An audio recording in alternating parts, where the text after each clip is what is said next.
Hi అందరికీ, నేను me and మన అమ్మాయిని. ఈరోజు నేనైతే మూంగ్ దాల్తో హల్వా అయితే చేస్తున్నానండి.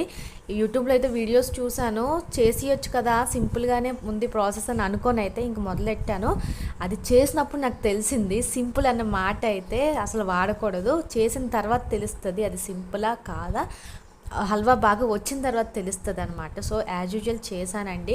చేస్తే మాత్రం ఆ హల్వా అయితే ముద్దలు అయిపోయిందండి. అస్సలు లోపలంతా పచ్చి పచ్చిగా ఉండిపోయింది. దానికోసము ఆ పచ్చి పచ్చి దాన్ని ఆ వండలను తీయడానికి నేను పడిన పాటలు అయితే స్మాషర్ యూస్ చేశాను, గరిటి యూస్ చేశాను. ఎటో చేసి అయితే ఫుల్గా హల్వాని అయితే ముక్కల్ని ముద్దల నుంచి అయితే కొంచెం లూజ్ చేశాను. కొంచెంగా అయితే ఇంకా బెల్లం అయితే వేసుకున్నానండి. అయినా సరే నాకు ఎందుకో తెలియదు, అది ఫ్రై చేస్తుంటే పచ్చివాసన అయితే పోవట్లేదు అస్సలు. పెసరపప్పు గురించి అయితే ఎటువంటి టిప్స్ తెలుసుకోకంటే మీరు మాత్రం నాలా తొందరపడి హల్వా అయితే చేసేయకండి. పెసరపప్పు హల్వా ఎలా చేయాలో దాని గురించి రీసెర్చ్ చేసి అయితే చెయ్యండి. వీడియో నచ్చితే ప్లీజ్ సబ్స్క్రైబ్.